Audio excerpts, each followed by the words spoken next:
मनेर में मकामी मजदूरों और देहातियों ने मूसा गोट से पीके निजी गोश्त कंपनी तक रैली निकाली। इस एहतजाज की क़यादत मल्लीर जिद्दोजहद कमेटी के रहनुमाओं फैज़ सिंधी, इकबाल कलमती, वाहक बबोलने की।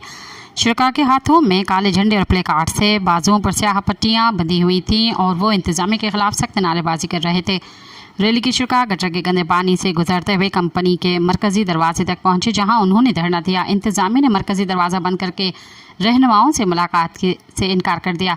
ताहम एक अफसर को भेजकर मुजाहिरीन के मुतालबात पर मुश्तमिल याददाश्त वसूल की। इन मुतालबात में मकामी बेरोज़गारों को फौरी रोज़गार देना, नौकरी से निकाले गए 50 से ज़ायद मजदूरों की बहाली, तनख्वाहें सिंध हुकूमत के ऐलान के मुताबिक मुकर्रर करना और आर्जी मुलाजमीन को मुस्तकिल करना शामिल हैं। रैली के कायदीन ने खबरदार किया कि अगर एक हफ्ते के अंदर मुतालबात पूरे न किए गए तो हज़ारों देहाती पीके गोश्त कंपनी के मरकजी दरवाजे के सामने धरना देंगे और मुतालबात की मंजूरी तक एहतजाज जारी रखेंगे।